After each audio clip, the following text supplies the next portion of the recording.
여러분, 한번 상상해 보세요. 세계 4위의 경제대국이 무려 30년 동안 성장을 멈췄습니다. 근데 그 이유가 전쟁이나 무슨 자연재해 같은 게 아니에요. 바로 한 세대가 무언가를 원하는 걸 그만뒀기 때문이라면 믿으시겠어요? 이게 바로 오늘 우리가 풀어볼 정말 기묘한 경제 미스터리의 핵심 질문입니다. 그러니까 사람들이 돈이 없는 게 아니에요. 돈은 역대급으로 많이 쌓아놨는데 쓰질 않는 거죠. 미래가 없는 것도 아닌데 꿈을 꾸지 않아요. 이런 세대가 경제의 주축이 되면 과연 어떤 일이 벌어질까요?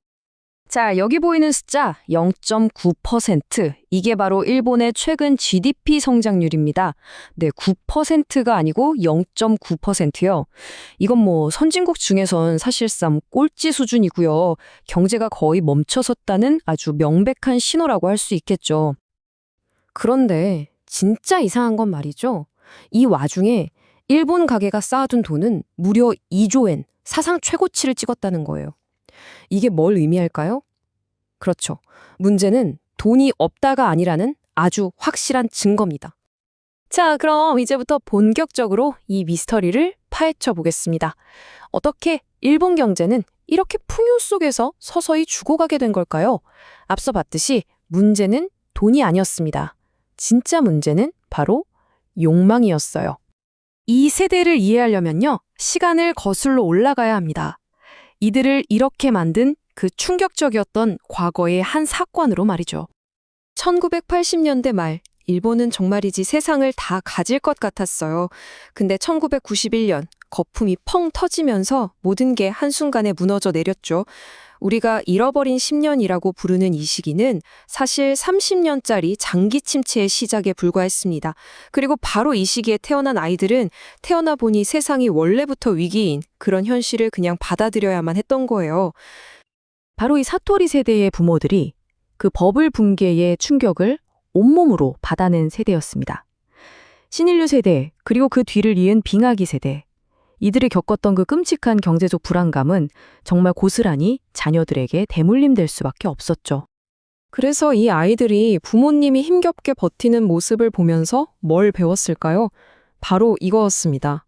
기대하지 않으면 실망할 일도 없다. 야망을 가지면 고통만 따를 뿐이고 아예 욕망을 버리면 고통도 없다는 그런 슬픈 생존 공식을 스스로 터득하게 된 거죠. 자, 드디어 오늘 이야기의 주인공입니다. 바로 욕망 없는 세대, 사토리 세대라고 불리는 이들이죠. 도대체 이들의 머릿속엔 어떤 생각들이 들어있는지 한번 제대로 들여다보겠습니다. 사토리, 이게 원래 불교에서 말하는 깨달음이란 뜻이잖아요. 그런데 이 세대한테는 그 의미가 좀 다르게 쓰입니다. 이들의 깨달음은 뭐 대단한 진리를 아는 게 아니라 어차피 노력해봤자 안 되는구나 하는 이 현실에 대한 냉정한 깨달음. 뭐랄까, 일종의 자기 방어 같은 거였어요. 이게 바로 두 세대 사이에 절대 좁혀질 수 없는 생각의 차이를 보여주는 대화예요. 부모님은 계속 왜 더 노력 안 하니라고 묻는데 자녀들은 노력하면 뭐가 달라지는데요? 라고 되묻는 거죠. 한쪽은 과정의 중요성을, 다른 한쪽은 결과의 무의미함을 이야기하는 정말 영원히 만날 수 없는 평행선 같은 대화였습니다. 이걸 보면 이 세대의 마음속이 얼마나 복잡한지 알 수 있어요. 지금 당장 사는 건 72%나 만족한데요. 그런데 미래를 생각하면 63%가 불안하다고 하죠. 이게 바로 사토리의 역설입니다. 불행하진 않지만 딱히 행복하지도 않고 절망적이진 않지만 희망도 없는 상태. 그냥 지금보다 더 나빠지지만 말자.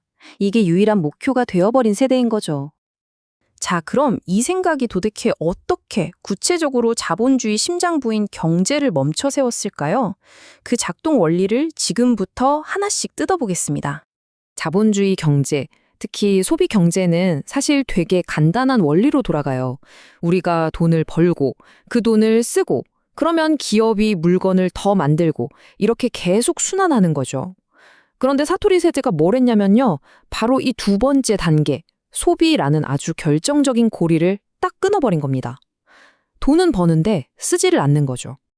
이 그래프를 보시면 정말 충격적입니다. 20대 젊은이들의 자동차 보유율인데요. 불과 20년 만에 거의 반토막이 났어요. 이게 뭐 돈이 없어서, 필요가 없어서가 아니에요. 그냥 차를 갖고 싶다는 그 욕망 자체가 사라져버린 겁니다. 그럼 이들은 돈을 아예 안 쓰냐? 그건 아니에요. 소비 철학이 바뀐 거죠. 바로 효율적인 미니멀리즘. 딱 필요한 것만 가장 싼 값에. 그래서 무인양품이나 유니클로 같은 브랜드는 엄청나게 컸지만 화려한 명품 시장은 힘을 잃었습니다. 겉으로 보이는 브랜드보다는 실용적인 기능, 소유 자체보다는 그걸 쓰는 경험, 이런 걸 더 중요하게 생각하게 된 거죠. 놀랍게도 68%. 이게 뭘까요? 바로 승진하고 싶지 않다고 답한 일본 20대 직장인의 비율입니다. 아니, 왜 승진을 마다할까요? 간단해요. 승진해봤자 월급은 쥐꼬리만큼 오르는데 책임감이랑 야근은 산더미처럼 늘어난다는 걸 너무 잘하는 거죠. 가성비가 안 나온다고 생각하는 겁니다. 그런데 여기서 정말 흥미로운 지점이 나타납니다. 이들의 욕망이 완전히 사라진 게 아니었어요. 현실에서 가상세계로 그 무대를 옮겨간 겁니다. 실제 차는 안 사지만 게임 속에서는 최고의 슈퍼카를 몰고요. 현실 연애는 피곤하지만 가상 캐릭터와는 깊은 유대를 맺습니다. 여행은 안 가도 여행 브이로그는 챙겨보죠. 사회학자들이 이걸 디지털 해탈이라고 부르기 시작했어요. 현실 경제는 계속 말라가는데 가상세계에 쓰는 돈은 폭발적으로 늘어나는 기현상이 벌어진 겁니다. 상황이 이렇다 보니 기업들도 결국 두 손 두 발을 다 들게 됩니다. 젊은이들이 뭘 해도 쥐갑을 안 여니까요. 결국 기업들은 젊은 층은 그냥 포기하자 하고 결론 내리고 새로운 투자를 하는 대신에 그냥 현금을 쌓아두기 시작합니다. 그게 무려 500조 엔이에요. 개인뿐만 아니라 기업까지, 사회 전체가 해탈 모드에 들어가 버린 거죠. 그런데 이 이야기가 그냥 강 건너 불구경 같으신가요? 아닙니다. 이제부터가 진짜 중요한 이야기일 수 있습니다. 이 차가운 거울을 이제 우리 한국 사회에 그대로 비춰볼 시간입니다. 일본에 사토리 세대가 있다면 우리에겐 엠포 세대가 있죠. 이름은 달라도 본질은 소름 돋을 정도로 똑같습니다. 연애, 결혼, 출산, 집, 경력. 너무 많은 걸 포기해서 셀 수도 없다는 뜻의 N포 세대. 왜 포기할까요? 결국 똑같습니다. 노력해도 돌아오는 게 없다고 느끼는 삶의 속에서 상처받지 않기 위해 스스로 욕망의 크기를 줄여나가는 거죠. 자, 이 표를 한번 보세요. 두 나라의 데이터를 나란히 놓고 보면 상황이 훨씬 더 심각하게 다가옵니다. 우리가 일본의 잃어버린 30년을 따라가고 있는 게 아니에요. 훨씬 더 빠른, 거의 압축적인 속도로 그 길을 달려가고 있습니다. 특히 출산율 보세요. 일본이 1.2일 때 우리는 0.7입니다. 혼인율 감소 속도는 말할 것도 없고요. 이건 정말 경고등이 켜진 수준입니다. 그런데 여기에 결정적인 차이가 하나 있습니다. 그리고 이게 어쩌면 더 무서운 점일지도 몰라요. 일본은 그 기나긴 침체기를 버텨낼 맷집이 있었어요. 거대한 내수 시장, 그리고 세계적인 제조업이라는 튼튼한 기반이 있었죠. 하지만 우리에겐 그런 충격을 흡수해줄 완충장치가 일본만큼 튼튼하지 않습니다. 그 말은 똑같은 충격이 왔을 때 우리가 더 심각하게 무너질 수 있다는 뜻입니다. 결국 욕망이 사라진 사회는 아무것도 만들어내지 못했습니다. 혁신도, 성장도, 그리고 가장 중요하게는 미래에 대한 희망도요. 오늘 우리가 살펴본 일본의 30년은 바로 우리에게 이 마지막 질문을 던지고 있는 것 같습니다. 한 세대가 미래를 사는 것 자체를 포기해버릴 때 우리 모두의 미래는 과연 어떤 모습이 될까요?